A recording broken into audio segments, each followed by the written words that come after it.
மயிலாடுதுறையில் 3 வயது சிறுவனை தெருநாய் கடித்து குதறிய சம்பவம் அதிர்ச்சியை ஏற்படுத்தியுள்ளது. நெப்பத்தூர் தீவு கிராமத்தை சேர்ந்த ஞானசேகரன் முல்லையம்பட்டினம் கிராமத்தில் செங்கல் அறுக்கும் பணியில் ஈடுபட்டிருந்தார். அவரது 3 வயது மகன் அருகில் விளையாடிக் கொண்டிருந்த நிலையில் அவ்வழியே வந்த தெருநாய் சிறுவனை கடித்து உள்ளது.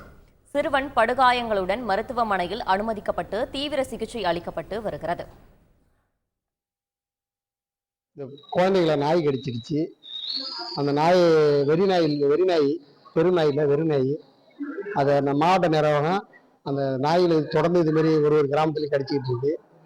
அந்த நாயை கவர்மெண்ட் சார்பில் தொடர்ந்து அந்த நாயில் கவர்மெண்ட் மூலயமா ஏதோ நடவடிக்கை எடுக்குமாறு கேட்டுக்கொள்கிறேன். அந்த பையன் ஏழப்பட்ட குடும்பம், அந்த குடும்பத்துக்கு ஏதோ கவர்மெண்ட் மூலயமா ஏதோ உதவி பண்ணுமாறு கேட்டுக்கொள்கிறேன். செய்திகளை உடனுக்குடன் தெரிந்து கொள்ள உடனே சப்ஸ்கிரைப் பண்ணுங்க.